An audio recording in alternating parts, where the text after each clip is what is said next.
That was some ride. Thank you and welcome. It's good to be safe and sound and back in the studio. But it was fun. I know that being in the snow is fun for another guest that we have on tonight's show because she owns a beautiful ski lodge in Stowe, Vermont. And she's very special to me because I had the privilege of portraying her in the film of The Sound of Music. Ladies and gentlemen, will you welcome, please, Maria von Trapp.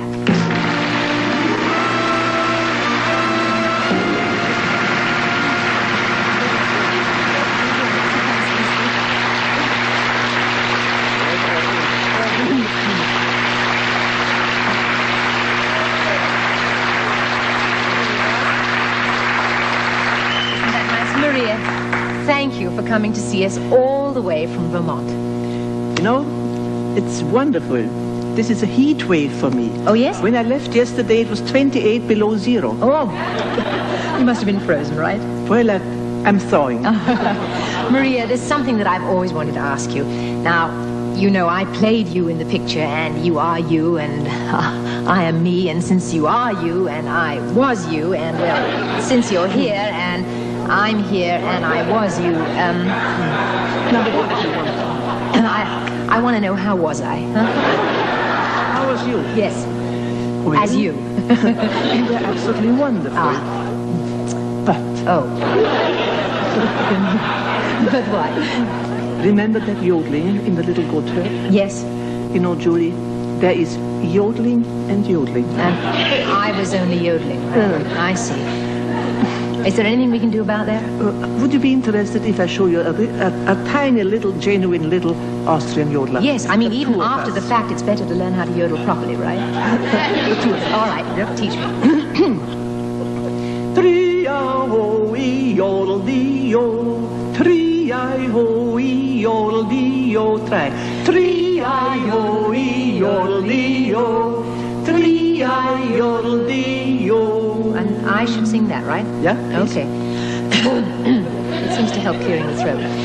Tri-I-yodel-dee-yodel-dee-yo. Tri-I-yodel-dee-yodel-dee-yo. Tri-I-yodel-dee-yodel-dee-yo. Tri-I-yodel-dee-yo. One thing higher.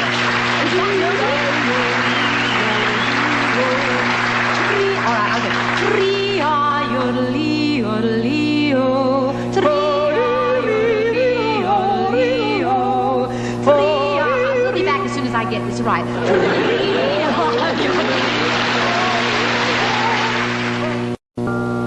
Getting to know you, getting to know all about you.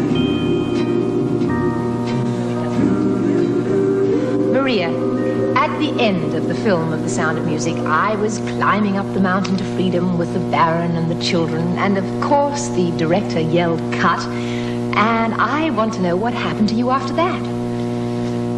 After that, we arrived on the other side of the Alps, in Südtirol, which belongs to Italy now, I see. the Dolomite country. Yes. And there we were, father, mother, 9.5 children, 10's on the way. Oh, yes. And our father Wasner, our conductor and director. Yes. Yesterday we had been really rich people, not well-to-do, rich. And today we belong to the poorest of the poor because we were refugees.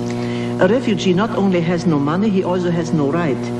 No passport. And that we really found out because every country only gave you about 5 or 6 weeks permission to stay.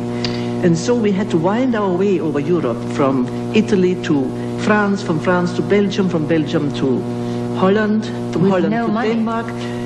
With the money we made by singing, because we had to earn our living now.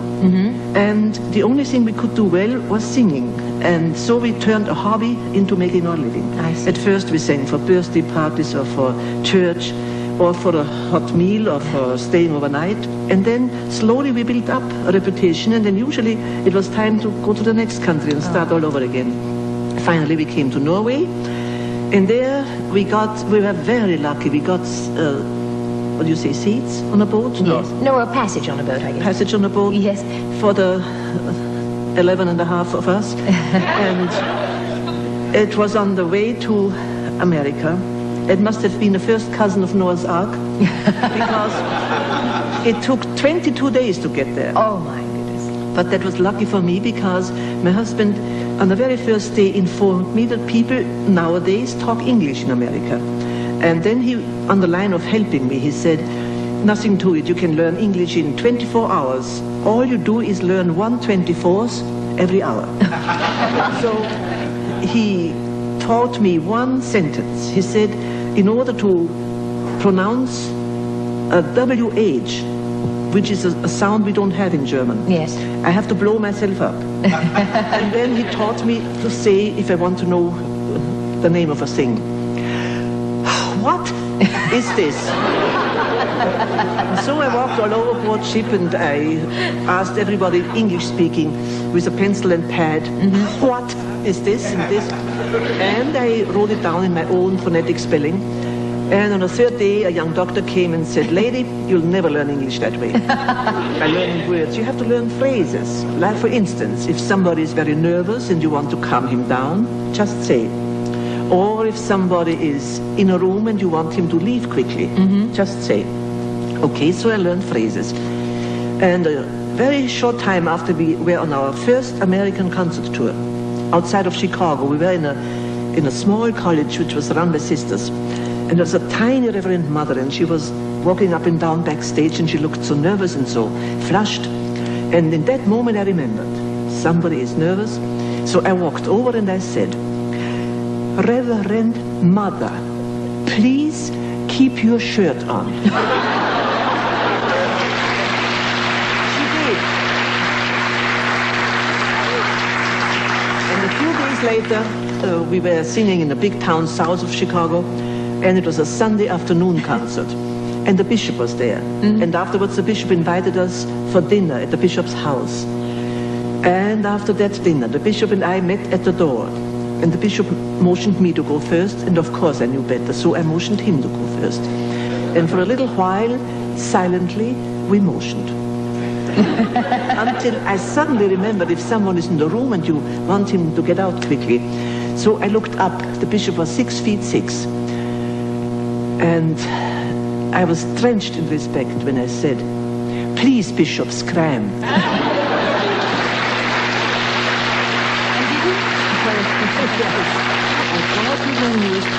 Julie. And I said to Julie, as from one Maria to the other, with love and admiration. Oh, Maria, that's